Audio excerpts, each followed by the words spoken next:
Bonjour à tous. On va du coup commencer ce troisième atelier de la matinée. Donc avec Thibaut, on a le plaisir de vous présenter un sujet hautement d'actualité, la réforme des retraites. Effectivement, on en parle beaucoup ces derniers temps. Au-delà de l'aspect technique qui vous a été présenté déjà un peu dans l'atelier précédent, on voulait aborder ce sujet-là sous un angle un peu différent, celui de l'emploi des seniors, et notamment de présenter quel peut être le rôle de la prévention sur cet emploi des seniors. Bonjour à tous. C'est vrai que quand on a réfléchi au sujet avec Lucia, on trouvait l'angle intéressant et puis les derniers échanges, les dernières communications, notamment du gouvernement, nous confortent plutôt dans ces axes-là. L'idée, en tout cas ce qu'on vous propose aujourd'hui, c'est dans un premier temps de parler rapidement de la question de la réforme des retraites, ça a été fait plus en détail précédemment, de voir en quoi, au-delà de l'impact immédiat, sur un temps un peu plus long, on va avoir des effets liés à ce probable report de l'âge légal et les impacts que ça peut avoir sur le risque prévoyance qui lui-même est déjà en dégradation constante depuis maintenant une bonne dizaine d'années, et en quoi la prévention peut être un levier important, voire le principal levier, pour essayer d'atténuer ce surcoût qui s'approche pour les organismes d'assurance, et profiter d'un retour d'expérience de la part de Lucia et de Clésia. Un bref petit rappel des dernières principales réformes des retraites. On peut voir que depuis maintenant 30 ans, celle-ci s'égrène très régulièrement, tous les 10 ans ou presque, avec tout d'abord la réforme Balladur en 93, avec une première augmentation de la durée de cotisation pour la passer à 40 ans. 10 ans plus tard, la réforme Fillon, avec un passage à 41 ans et divers mises en place de systèmes annexes. La fameuse réforme Woerth que plusieurs d'entre nous ont pu connaître et qui avait été particulièrement lourde dans son déploiement pour les assureurs prévoyance, qui prévoyait une augmentation progressive de l'âge légal jusqu'à 62 ans, notamment. Et puis plus récemment, la réforme Touraine, avec une augmentation de la durée de cotisation jusqu'à 43 ans. L'idée, c'est de dire qu'avec ces différentes réformes passées, on a déjà un certain recul sur les effets à la fois immédiats et dans un second temps de ces reports d'âge légal, de ces augmentations de durée de cotisation, et de voir qu'au-delà de l'impact qui est finalement assez facile à mesurer sur des invalides en cours ou sur des nouvelles survenances d'arrêt de travail, il y a d'autres enjeux qui existent et qu'il est important pour les assureurs de pouvoir anticiper. Assez rapidement, donc, quel est l'état des discussions sur la réforme? L'objectif affiché par le gouvernement, c'est une entrée en vigueur au plus tard pour l'été prochain. À ce stade, on prévoit un âge de départ qui serait porté à 65 ans, avec la possibilité de ne conserver finalement que 64 ans dans le cadre de la phase de concertation qui a d'ores et déjà débuté. Et le vrai sujet en termes d'impact pour les assureurs va réellement concerner le financement ou non des invalides en cours. On l'a connu lors de la réforme Woerth, et avec tout un système de mécanismes qui avait été mis en place, notamment d'amortissement comptable sur 5 ans d'une part. On peut même citer aussi un système d'indemnité de résiliation, mais qui avait été particulièrement complexe et assez peu efficace pour les assureurs. Les invalides en cours, ils pourraient être exclus du périmètre de la réforme. C'est d'ailleurs à ce stade plutôt l'orientation que prennent les discussions, mais à ce stade rien n'est acté. On vous a mis à titre d'information l'amortissement, l'allongement progressif, tout par 4 mois en fonction des générations, à partir des générations 1960 jusqu'à 1969 et au-delà. On a fait quelques mesures d'impact. Si vous étiez là au précédent atelier, vous avez déjà eu des éléments plus détaillés. Mais en quelques mots, on a pu profiter du benchmark qu'on a fait chez Adactis pour pouvoir faire quelques mesures dans une vision un peu marché français. En quelques mots, sur les éléments les plus saillants. un âge moyen à la survenance de l'incapacité sensiblement de 46 ans, avec une ancienneté moyenne sur le portefeuille, sur les sinistres en cours de 11 mois, un peu moins d'1 an. Un âge moyen d'entrée en invalidité d'un peu plus de 47 ans et une ancienneté moyenne un peu supérieure à 6 ans. Les impacts qu'on vous présente ici concernent les engagements du stock, donc vraiment dans le cas où on devrait financer les invalides en cours. Ce qu'on peut noter, c'est qu'on va avoir progressivement une dérive du coût, avec dans un premier temps des sinistres en cours qui partiront en retraite entre 62 et 65 ans, puisque là c'est le cas de ce chiffrage, et puis progressivement tout le monde à 65 ans. Sur la partie incapacité, donc qui concerne vraiment dans un premier temps l'invalidité en attente, mais également le maintien des garanties d'essai sur l'invalidité en attente, on aurait un impact qui, sur les provisions comptables, de 15 à 20% par rapport à l'existant. Sur l'invalidité, là aussi sur les engagements invalidité et le maintien des garanties afférents, entre 20 et 35%. Et puis si on veut avoir une vision un peu globale arrêt de travail, à la fois sur la partie arrêt de travail et le maintien des garanties d'essai, de 17 à 28%, dans le cas où on considère un report à 65 ans. Ce qu'on peut noter, c'est que si l'on veut avoir une idée sur une réforme qui porterait jusqu'à 64 ans, on a quelque chose d'assez linéaire finalement. Et le coût pour 2 années, c'est sensiblement les 2 tiers du coût pour 3 années d'augmentation de l'âge légal.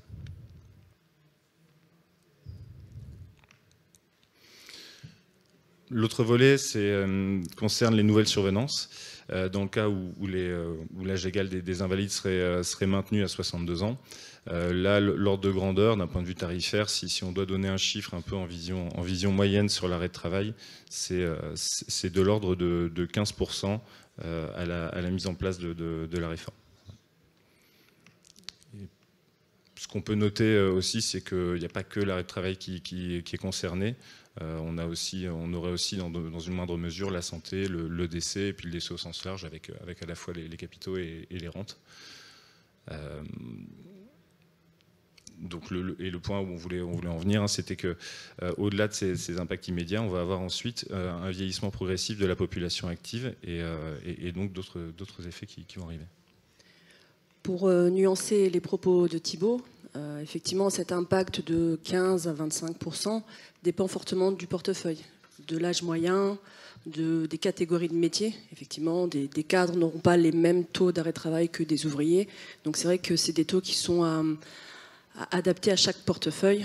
Mais ce qu'on voit, c'est qu'effectivement, l'allongement forcément de l'âge de départ à la retraite aura un impact sur les âges élevés en termes de fréquence d'arrêt de travail qui seront plus nombreux. Donc pour aller un peu plus loin, on a regardé un peu les projections de population, et notamment celles proposées par l'INSEE dans son scénario central. Et on s'est concentré, en tout cas c'est ce qu'on vous a mis en haut à droite, sur la population active, en tout cas les 18-64 ans. Vous avez en bleu la population française en âge atteint en 2021, et en rouge la population projetée en 2070. Ce qu'on peut noter, c'est que sur uniquement la tranche de la population active, on est quasi systématiquement en dessous en termes d'effectifs sur les 18-64 ans, alors même que si on regarde au global de la population française, on est plutôt stable, voire en légère augmentation, puisque de mémoire, je crois que c'est à 50 ans, c'est plus 700 000 personnes. Donc on a d'un côté une population qui est dans son ensemble stable, mais avec une pyramide qui va nettement se déformer, puisque donc c'est moins 7% en termes d'effectifs sur les 18-64 ans, et c'est plus 43% sur les 65 ans et plus. Ça, c'était le premier point. Le second, c'est sur le taux d'activité des actifs. On vous a mis là le taux d'emploi en bas à droite de la population française en 2021, et comme vous pouvez le voir, on a quelque chose qui est relativement stable, on va dire entre 25 et 50 ans, et ensuite une diminution qui est très nette ensuite quand on regarde pour les 60-64 ans, mais dont on peut même dire que ce taux d'emploi il est en forte augmentation, hein, puisqu'il a augmenté de 10 points sur les 10 dernières années et de près de 20 points sur les 20 dernières. Donc on peut anticiper, et ça on peut le mettre sur le compte des précédentes réformes des retraites. Donc on peut anticiper que ces taux, ces indicateurs vont aller à la hausse dans les années futures. Donc là, ce qu'on vous a mis sur ce graphe, par tranche de 5 ans, on vous a mis cette vision vue en 2012, en 2017 et en 2021 des effectifs de la population active. Et sur le quatrième diagramme, une projection sur la base de la population 2021, mais dans une vision post-réforme des retraites à 65 ans, et donc sur son impact en termes de taux d'emploi de la population active. Il y a principalement deux choses, je pense, qu'on peut mettre en avant. C'est que sur les tranches d'âge les plus jeunes, on est plutôt sur une tendance à la diminution des effectifs, et à partir de 50 ans, sur une augmentation qui est même presque exponentielle, j'ai envie de dire, sur les 60-64 ans. Mécaniquement, aujourd'hui, ils partent à 62 ans, demain, s'ils partent à 65, on va avoir en proportion beaucoup plus d'actifs seniors toujours en emploi. Et nécessairement, par rapport au risque arrêt de travail ou même par rapport au risque décès, on a un côté un peu exponentiel finalement du risque, et donc la possibilité, en tout cas la perspective, d'une forte dégradation du risque prévoyance on va dire dans les 10 années qui suivront la mise en place de la réforme. Ce qu'on peut dire sur le passé récent, c'est que sur les 10 dernières années, on a une dérive assez régulière de la sinistralité prévoyance. On peut l'estimer à près de 10 points du seul fait du vieillissement de la population couverte, donc de la population active. Et le second point, c'est qu'en simulant l'effet de la réforme des retraites à partir d'un âge de départ à 65 ans, on peut considérer qu'à terme, on aura environ 1 500 000 personnes d'actifs de plus sur la tranche des 50-65 ans. Et ça, très clairement, c'est vraiment l'indice ou l'indicateur d'un enjeu de taille pour les assureurs prévoyance demain. C'est la nécessité de pouvoir assurer des personnes, des salariés de 50 ans et plus en bonne santé, et pas uniquement assurer plus de seniors. On peut d'ailleurs ajouter que dans les dernières déclarations d'Olivier Dussault du début de la semaine, il a lui-même insisté sur la nécessité d'avoir un outil de mesure justement de ce taux d'emploi des seniors et d'avoir un système d'incitation à l'emploi des seniors. Donc même par rapport à cette simulation qui avait été faite il y a maintenant 2 mois, on peut même se dire que ce chiffre d'1,5 million, il est peut-être même plutôt conservateur par rapport à la réalité qu'on pourrait observer d'ici quelques années.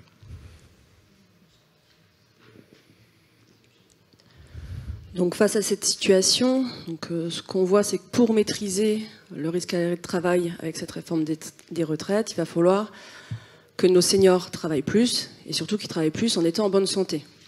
Donc un des leviers importants, c'est la prévention. Donc qu'est-ce que la prévention? Donc on a été chercher déjà la définition qu'on trouve. Donc la première fois qu'elle est apparue, c'est en 1948 par l'OMS. Et quand on ouvre le dictionnaire, le Larousse, pour être classique, ce qu'on voit comme définition, c'est que c'est l'ensemble des dispositions qui sont prises pour prévenir un risque. Donc ça rentre bien dans le contexte ou dans le travail de l'assureur de cette maîtrise du risque. On voit classiquement sur la partie santé-prévoyance plusieurs types de prévention, donc 3 gros types. La prévention dite primaire, la prévention dite secondaire et la prévention tertiaire. Ces 3 niveaux interviennent à des moments différents et ils ont un objectif un peu différent.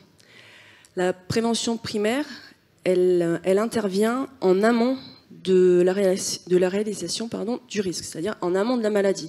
L'objectif est d'empêcher la maladie, d'empêcher l'arrêt. Donc l'exemple qu'on retrouve assez facilement, c'est la vaccination.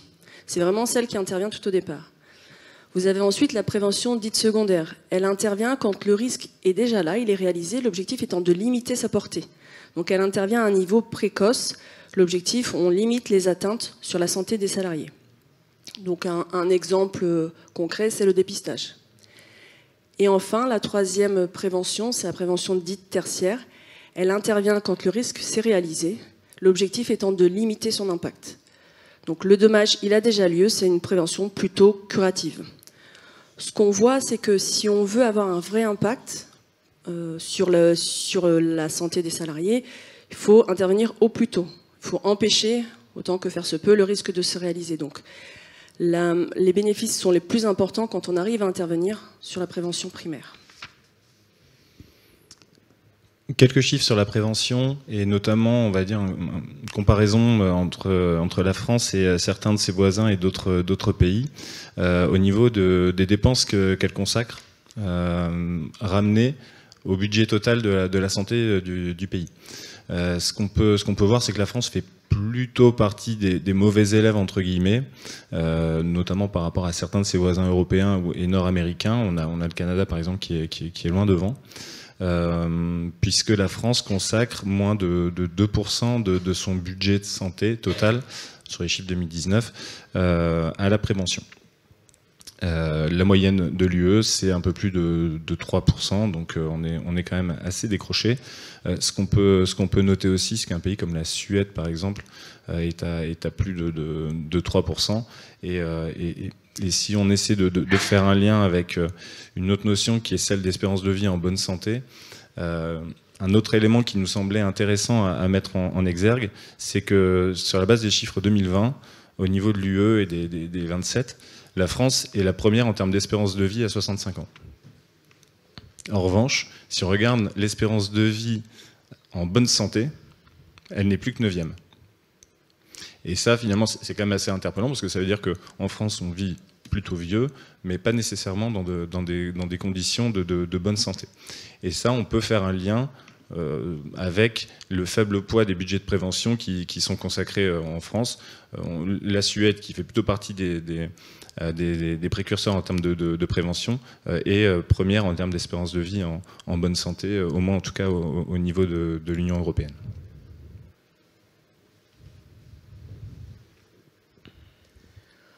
Donc ce qu'on voit, ou ce qu'on sent, c'est un virage vers la prévention qu'on voit ces derniers temps. Notre ministre de la Santé a annoncé à la rentrée qu'il voulait accroître la prévention dans le quotidien des Français. On voit aussi dans les projets de loi qui ne sont pas encore en cours, mais qui sont en réflexion, la prévention apparaître de plus en plus. Dans les derniers projets qu'on a vus, on voit la mise en place de 3 nouveaux rendez-vous prévention à 3 âges clés. Ils vont rejoindre un peu cette prévention dont je vous parlais tout à l'heure, de primaire, secondaire, tertiaire. Ces 3 niveaux seraient à des âges différents. Donc le premier, ou ces 3 rendez-vous seraient à des âges différents. Le premier concernerait les adultes, donc entre 20 et 25 ans, donc les jeunes actifs, dont l'objectif, ça serait vraiment de renforcer la prévention primaire avec une consultation spécifique pour prévenir les cancers, les addictions, de manière tous les comportements un petit peu nocifs pour la santé. Donc l'objectif d'avoir une alimentation saine, d'avoir une activité physique, et pour les femmes, une prévention spécifique au niveau du cancer des seins et de l'utérus. Donc là, c'est vraiment en amont, on essaye de donner les bons comportements pour éviter que le risque arrive. Le deuxième, donc, serait chez les adultes de 40 à 45 ans, donc des actifs bien entrés dans le marché du travail. L'objectif, ça serait de prévenir l'apparition des maladies chroniques, donc le cancer, le diabète, toutes les maladies cardiovasculaires. Donc à la fois avec de la prévention primaire, la pratique d'une activité physique, sportive, toujours pour empêcher ces maladies d'arriver, et également avec la partie dépistage. C'est à cet âge-là qu'on est un peu plus suivi pour tous ces types de maladies. Et finalement, le troisième âge, ou le troisième niveau de prévention, donc chez les adultes de 60 à 65 ans, donc les actifs, les seniors, dont l'objectif c'est de repérer les premières fragilités ou la perte d'autonomie. Donc on continue à prescrire de l'activité physique, une alimentation saine, etc., mais dans un optique de limiter cette perte d'autonomie ou de fragilité qu'on commence à voir à ces âges. Donc on a une volonté du gouvernement qui est forte à ce niveau-là, qui est amorcée, qui serait, en tout cas pour l'instant, portée plutôt par l'assurance maladie obligatoire. Donc c'est vraiment l'État qui prend en charge ce sujet, ou qui souhaite le prendre en charge. Néanmoins, ce qu'on voit, ou ce qu'on a vu autour de ces dernières années, c'est qu'il y a de nombreux programmes de santé qui existent, ou de prévention qui existent chez les assureurs privés. Donc là, je vais vous faire un retour effectivement sur le programme qui s'appelle Transportez-vous bien, qui a été mis en place il y a quelques années sur la branche transport du groupe Clésia. Néanmoins, je ne vais pas faire de chauvinisme, entre guillemets, il y en existe beaucoup d'autres chez d'autres instituts. Je sais qu'il y en a chez ProBTP avec des BD de gestes spécifiques, il y en a chez Apicil, il y en a chez AG2R. Donc voilà, les assureurs privés, notamment les institutions de prévoyance, ont pris en charge ce sujet depuis un certain nombre d'années. Chez Clésia, donc, on a plusieurs programmes. Donc, on a, pour vous en citer d'autres, il y a le programme HR Bien-être, dont HR est d'actualité ces derniers temps, donc, qui a été mis en place il y a cette année. Il y en a d'autres sur d'autres branches. Et il y a notamment donc, le Transportez-vous bien, donc, qui est un programme qui concerne les salariés du transport, donc une population à peu près de 500 000 salariés. C'était le premier programme qui a mis en place la prévention de manière incitative. Il a été mis en place en 2018, donc ça veut dire que côté Clésia, on réfléchit à ce sujet depuis un certain nombre d'années, parce que pour une mise en place en 2018, il y a quand même un peu de réflexion en amont. Et il est matérialisé avec notamment le Monsieur TVB, donc je ne sais pas si certains connaissent, mais qu'on voit sur différents canaux de communication. Comment on travaille, ou comment on a travaillé pour mettre en place ces programmes? Tout d'abord, c'est des discussions avec les partenaires sociaux des branches, parce qu'effectivement, les besoins de prévention d'un chauffeur routier, c'est pas la même chose qu'un restaurateur. Donc voilà, c'est des programmes qui sont réfléchis à la carte, de manière à être le plus adapté possible. Après, on s'entoure de partenaires, parce qu'on ne peut pas tout faire tout seul. Donc c'est-à-dire que des programmes de prévention, ça se construit avec des organismes de prévention aussi spécifiques. On accompagne la branche dans la mise en place, pour qu'elle puisse le décliner auprès des différents assurés. Et on met en place les dispositifs de communication ad hoc. Sur l'exemple du Transportez-vous bien, on a une communication qui est multicanale, qui est à la fois sur du visuel ou des pubs TV, LinkedIn, YouTube, où il y a des choses où Monsieur TVB, on le voit promouvoir la prévention, mais c'est également un camion physique qui parcourt la France, qui va rencontrer les entreprises, qui est à disposition des entreprises. C'est un site internet où les gens peuvent aller, donc le www.transportezvousbien.fr, donc où les salariés peuvent aller se connecter et faire de l'auto-évaluation. Et c'est également du plus basique, si je peux le dire comme ça, des affiches, des flyers, des choses comme ça. Pourquoi ce programme, en fait? Pourquoi Clésia a décidé de le mettre en place il y a déjà un certain nombre d'années? Parce que les salariés du transport, ils ont une sinistralité plus importante que la moyenne. Ils sont en moyenne, une sinistralité en moyenne 2 fois plus élevée que la moyenne nationale. Donc c'est-à-dire que l'assureur avait, les partenaires sociaux, les salariés ont d'autant plus intérêt à essayer de limiter cette sinistralité. Cette sinistralité, elle faisait perdre aux salariés, à l'entreprise, aux assureurs, à peu près 17 jours de travail. Donc c'est un absentéisme assez fort. Un coût donc moyen à l'époque de 1 300 €, donc pareil, par salarié. Et c'est aussi une population qui a vieilli, qui a du mal à être attractive, et pour lequel la prévention est d'autant plus importante parce qu'on a un tiers des salariés qui ont plus de 50 ans. Donc quand on voit que les arrêts de travail sont plus fréquents sur les âges élevés, on voit l'importance de ce programme de prévention dans cette branche. L'objectif attendu, c'est des salariés en meilleure santé. Donc du coup, une entreprise qui sera plus performante parce qu'elle aura ses salariés disponibles pour travailler. C'est aussi pour les assureurs des coûts moyens plus faibles. C'est un secteur qui peut être du coup plus attractif, qui permet d'être plus attractif, qui est accompagné par cette prévention, et une qualité de vie ainsi qu'une fidélisation des salariés plus importante. À savoir que le transport, il y a toujours à peu près 50 000 emplois non pourvus. Donc attirer des gens, c'est important, et les garder aussi. Donc comment marche en fait ce programme de prévention de manière très, très basique? Un catalogue en fait a été défini en lien entre l'entité Clésia et les branches, de manière à trouver les thèmes importants pour cette branche particulière. Les thèmes sont assez variés, en lien avec la pratique du travail, donc le sommeil, la nutrition, la gestion du stress, les gestes et postures, la santé cardiovasculaire et les pratiques addictives. Donc le salarié, il a au choix, dans un catalogue, des actions de prévention qui lui sont mises à disposition. Quand il participe à ces actions de prévention, il capitalise des points. Donc ça lui fait des points sur un compte personnel donc qu'il cumule au fur et à mesure de son intervention, sa réalisation des actions de prévention. Et en cas de coup dur, donc par exemple une invalidité, une inaptitude à la conduite ou autre, il peut piocher, il a le droit à un certain nombre de services d'accompagnement en fonction du nombre de points qu'il a acquis. Donc c'est doublement, c'est gagnant pour le salarié parce que potentiellement il peut rester en meilleure santé plus longtemps. C'est également bénéficiaire pour lui parce qu'en cas de coup dur, il peut avoir des aides, des services d'accompagnement, ça peut l'aider. Et c'est gagnant également pour l'entreprise qui fidélise ses collaborateurs et qui a un absentéisme moins élevé. Comment c'est financé? Parce que c'est quand même une question importante. C'est financé par le Fonds social, le haut degré de solidarité, qui a été mis en place quand la branche a mis en place ses actions de prévention. Donc il y a une cotisation qui est prélevée chez tout le monde, chez tous les salariés, pour financer ces actions. Plus spécifiquement, donc les thématiques, je vous les ai rappelées à gauche, donc la santé cardiovasculaire, le sommeil, la nutrition, la gestion des postures, gestion du stress, prévention des addictions. Vraiment, c'est adapté à la population du transport. On a tous l'image, entre guillemets, du chauffeur routier qui s'alimente pas bien, qui ne se tient pas bien dans son camion parce qu'il y reste toute la journée, qui dort pas bien parce qu'il doit dormir quand il voyage. Donc voilà, donc c'était vraiment adapté à ça.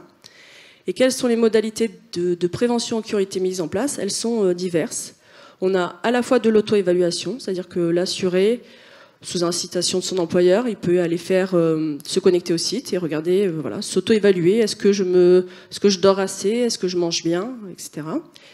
Il y a également, pour aller plus loin, des coachings qui ont été mis en place sur ces systèmes-là. Donc, c'est-à-dire qu'il y a un coach spécialisé qui a suivi pendant plusieurs mois le salarié. Donc, c'est le salarié qui fait la demande, mais après, il est suivi avec un bilan des différentes actions et du résultat de ce qu'il a pu mettre en place. Vous avez des consultations de prévention, donc avec un médecin spécialisé pour une durée à minima de 45 minutes. Et après, en entreprise, vous pouvez avoir des formations prévention ou bien des rendez-vous de prévention. Sachant que ces différentes modalités vous donnent des points différents. Donc pour exemple, un coaching, c'est 10 points. Une consultation, c'est 20 points. Et voilà, et c'est cette accumulation de points qui, après, peut vous faire bénéficier des services d'accompagnement. Et ce programme, en fait, ça fait 5 ans. Déjà, il a été mis en place en 2018. Donc, on est en 2022. Donc, c'est vrai qu'on commence à avoir des premiers retours sur l'intérêt de ce programme. C'était un vrai besoin des salariés, ils l'avaient exprimé, et c'est vrai qu'on le voit, puisque à date, on avait plus de 20 000 salariés qui ont suivi au moins une action de prévention. Donc ça veut dire qu'ils ont quand même pris du temps pour aller faire ces actions, donc c'est qu'ils y trouvent un intérêt. On a 35 000 séances coaching qui ont été réalisées, et on a 27 000 heures de formation labellisées, alors TVB, transportez-vous bien, qui ont été réalisées. Donc on voit que l'attente qui avait été, qu'on avait sentie à l'origine, elle s'est révélée vraie, puisqu'on a quand même un certain nombre d'actions qui ont pu être faites par les salariés. On a de plus mis en place une étude, donc par un cabinet spécialisé, une étude scientifique validée qui est parue dans c'est les archives de la maladie professionnelle et de l'environnement, donc une étude entre guillemets scientifiquement sérieuse, si je peux le dire comme ça, qui a validé l'impact des coachings santé. Donc, qui a pris un échantillon des personnes qui ont réalisé les coachings, qui les a appelés, qui a regardé en fait leur évolution entre avant la séance coaching et après la séance coaching. Est-ce que le comportement, à la fois en termes de sommeil, à la fois en termes de posture, en termes de nutrition, est-ce qu'il a bougé ou pas? Et ce qu'on voit, donc ce sont les résultats que je vous mets juste en dessous, c'est que, donc c'est une extraction, je vous ai sorti ceux qui étaient les plus révélateurs, c'est que sur cet échantillon, ce qu'on voit, c'est ceux qui ont réalisé ce coaching estiment qu'ils ont une meilleure qualité de sommeil pour 6%. Ils ont une activité physique plus régulière, donc il y a 7,5 points de personnes, de salariés qui du coup font plus de sport suite à ce coaching. Et ils ont une alimentation probablement plus équilibrée alliée à l'activité physique, puisqu'ils ont perdu du poids, ils ont glissé pour 4% vers un IMC inférieur. Donc globalement, ce qu'on voit, c'est qu'on a un changement d'habitude. On a une amélioration des comportements alimentaires, ils mangent plus de fruits et légumes, ils boivent plus, voilà, ils mangent plus équilibré en termes de féculents, etc. Et tous ces éléments font qu'on a une meilleure vigilance au travail. Donc qui dit meilleure vigilance dit aussi moins d'accidents, et donc moins d'absentéisme, un coût meilleur, etc. Donc pour finir sur ce point, donc, ce programme il a été primé plusieurs fois par les Argus d'Or pour 2 éléments, parce qu'effectivement il était multi-parcours de prévention, que ce soit des coachings, des rendez-vous ou du formation un petit peu plus classique, avec un formateur voilà, qui, sur un format de formation vraiment plus habituel. Et aussi parce qu'il a réussi à être multicanal, à la fois sur des plateformes, donc du YouTube, mais à la fois sur du classique, des affichettes. Donc l'objectif, c'était bien d'avoir cette communication diverse et du coup d'avoir de la fréquence. Et c'est ce qu'on voit avec les différents salariés qui ont réussi qui ont fait ces actions. Et pour conclure sur cette présentation, ce qu'on voit, c'est qu'effectivement, il y a un virage qui est enclenché vers le préventif, donc qui était déjà là au niveau des assureurs privés, mais qui en plus, on a une prise de conscience de l'État que c'est un point important, donc il doit permettre d'affronter les défis à venir en termes de santé et de prévoyance, et que c'est un bénéfice partagé pour les assurés, ils restent en meilleure santé, pour les partenaires sociaux parce qu'ils ont leur rôle de protéger les salariés, pour les entreprises, elles ont des salariés qui sont en meilleure forme, plus fidèles, pour les assureurs parce que le coût est moindre, et à la fois pour l'État à terme sur le nombre d'arrêts de travail. Et on pense aussi que les assureurs privés ont tout leur rôle à jouer dans le cadre de ces plans de prévention à mettre en place. Peut-être juste quelques points pour finir, ou quelques difficultés, quelques difficultés qui peuvent s'offrir aux assureurs. La première chose, c'est que le temps de la prévention n'est pas tout à fait le même que celui généralement des assureurs. Là, comme le disait Lucia, on voit que sur un tel programme, on commence à avoir des premiers retours, un premier retour d'expérience au bout de 5 ans, mais c'est vraiment le tout début, et on parle plutôt d'une dizaine d'années pour réellement voir la pleine efficacité d'un plan de prévention, là où l'assureur a généralement encore un peu de mal à voir au-delà de son business plan, et donc à horizon de 3-5 ans.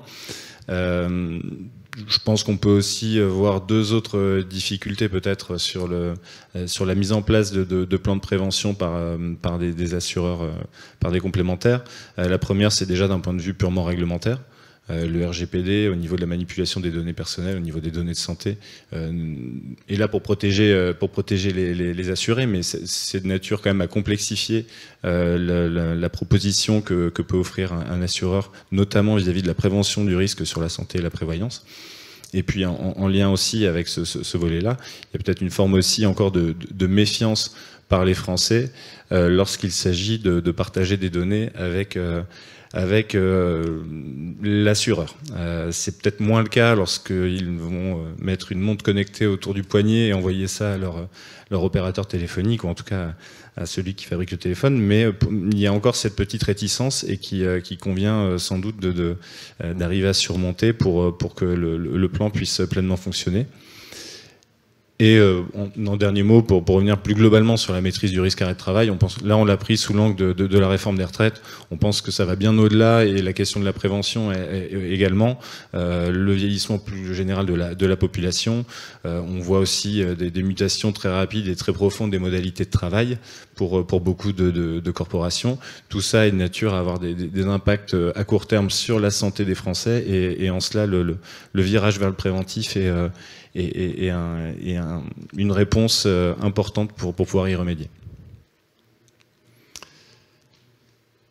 Voilà, merci. Je ne sais pas si vous avez des questions par rapport à cette présentation ou à ces sujets.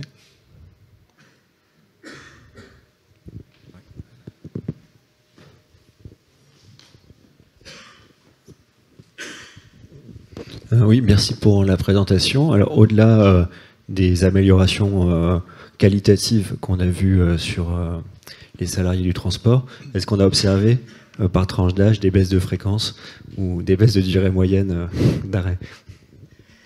Je m'attendais à la question.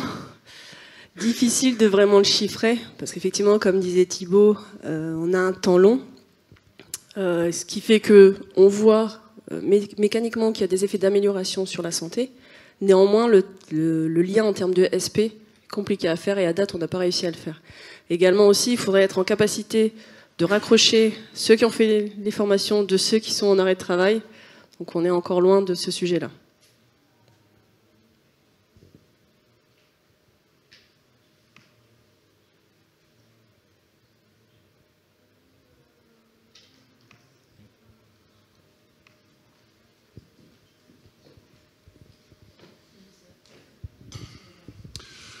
Bonjour, à nouveau merci de cette excellente présentation.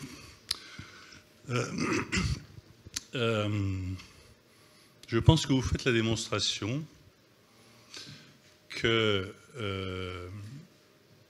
la limitation, le cantonnement du risque arrêt de travail n'est pas nécessairement lié à ce que l'on appelle génériquement le vieillissement de la population. Et d'ailleurs, les chiffres que vous donnez montrent que les arrêts de travail surviennent à peu près à 45 ans, de mémoire, hein, et qu'on est invalide à 47 ans. Donc, si je retiens, si j'ai bien compris ou perçu l'expérience de Clésia, en fait, c'est une démarche globale de, entre guillemets, qualité de vie au travail que Clésia a lancée et qui concerne tous les assurés.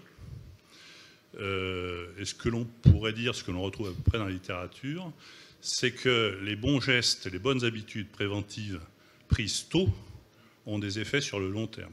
Donc le temps de la prévention, c'est sans doute plus long que le temps de l'assureur, et on peut souligner à cet égard le léger problème qu'en assurance collective, un contrat est résiliable annuellement, ce qui pose un petit problème pour suivre ses résultats, pour suivre les effets de son temps de prévention. Mais en fait, la prévention, c'est un impact de très long terme, ce qui pourrait d'ailleurs justifier les approches par branche. Bon. Et la prévention exercée sur les, entre guillemets, jeunes a des effets de très long terme qui peuvent profiter accessoirement au compte de l'assureur. Alors, je voudrais porter une focale sur le fait que le nombre de travailleurs seniors de plus de 60 ans va augmenter et qu'on se pose le problème d'un impact sur le risque arrêt de travail. Ce que je voudrais mettre en exergue, c'est que les travailleurs de plus de 60 ans qui exercent actuellement leur profession, comme votre serviteur, en général, ils sont bien dans leur pompe. Ils aiment faire leur boulot. Et on a même parfois, dans certaines entreprises, je l'ai vécu à titre personnel, le cas de travailleurs qui atteignent la limite de 70 ans et qui ne voudraient pas partir. Donc je pense que le risque arrêt de travail des personnes qui sont en activité et qui ont plus de 60 ans, on ne le connaît pas très bien. Et qu'on aurait tout intérêt à l'observer de très près et à voir son évolution au fur et à mesure que les réformes des retraites vont augmenter cette population-là. Et on va se rendre compte, en fait, que c'est peut-être un effet d'un ordre sensiblement plus faible par rapport à l'amélioration des conditions de travail telles que vous l'abordez chez Clésia.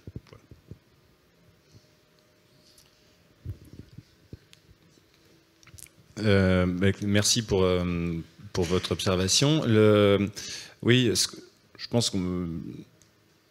Ce qu'on veut dire, c'est qu'on constate quand même qu'on commence à avoir des retours sur des plans de prévention en entreprise et avec des effets bénéfiques.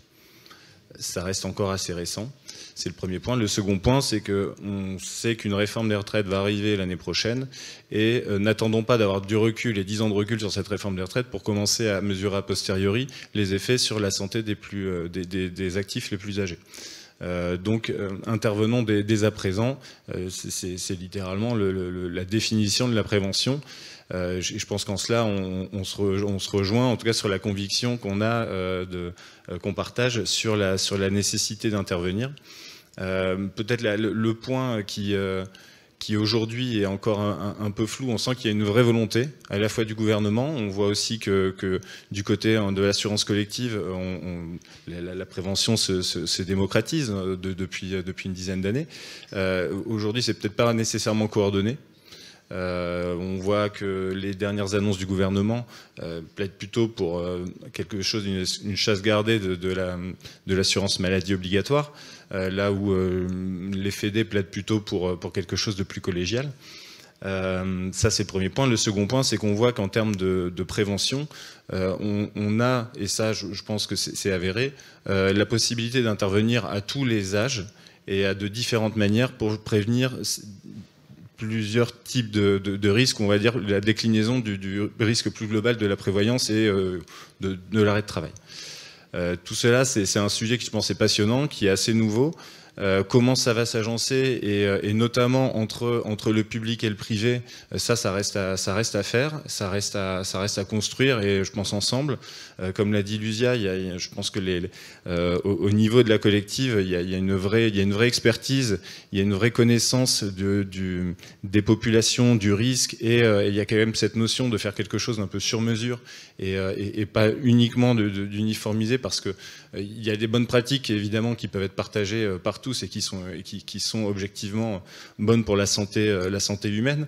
Pour autant, le métier et les spécificités de chaque corporation, de chaque branche font qu'il y a aussi nécessité d'avoir quelque chose à ajuster en fonction des corps de métier.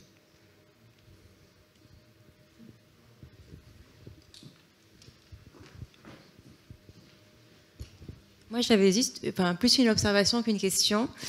Tu disais que les assureurs privés étaient partis plus tôt, et c'est vrai, et quelques grosses IP Interpro étaient aussi partis plus tôt.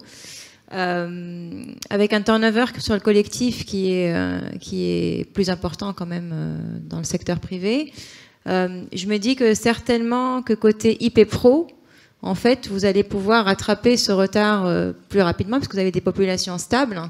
Et donc là où un assureur privé a commencé plus tôt, mais avec des portefeuilles qui tournent, potentiellement pour une IP Pro, on pourrait avoir les effets plus rapidement. Et le deuxième point, c'est tous les facteurs exogènes, et notamment le Covid, qui va rendre l'analyse, parce que mesurer le ROI de la prévention, c'est difficile et c'est du long terme, mais après il y a tous les facteurs exogènes qui rendent l'exercice encore plus compliqué à faire. Oui, tout à fait. Deux éléments. Effectivement, l'avantage des IP Pro, comme tu le dis, c'est qu'on connaît la branche, donc on connaît mieux les salariés. C'est peut-être effectivement, on a aussi dans nos portefeuilles souvent un poids plus important de ce secteur-là. Donc ça permet d'avoir aussi plus de consistance dans les études. Donc effectivement, ça peut aider. Et c'est aussi pour ça que ça se développe de plus en plus. Les partenaires sociaux sont là pour mettre en exergue ce point de la prévention, et ils y insistent. Et sur le deuxième point, et ça revient effectivement à l'évaluation complexe, déjà dans une tendance, on va dire sans crise, sans autre, de faire le lien entre la prévention qui est sur des plus jeunes ou sur des âges intermédiaires et le SP. Et là, effectivement, la Covid et toutes les crises qu'on voit un peu ces derniers temps rendent d'autant plus cette analyse compliquée. Oui. Et après, il y a des IP Pro qui voient déjà des impacts avec des programmes qui ont commencé tout récemment, mais sur les arrêts courts. C'est pour ça que je demandais sur les arrêts courts. Des programmes qui ont commencé il y a 2 ans. En fait, c'est pas le cas sur ce point en particulier, parce que les franchises sont plus élevées, donc effectivement, on le voit pas.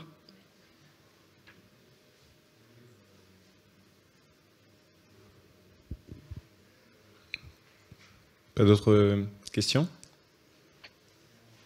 Écoutez, merci à tous. Et puis, écoutez, je crois que merci. Vous pouvez aller déjeuner désormais.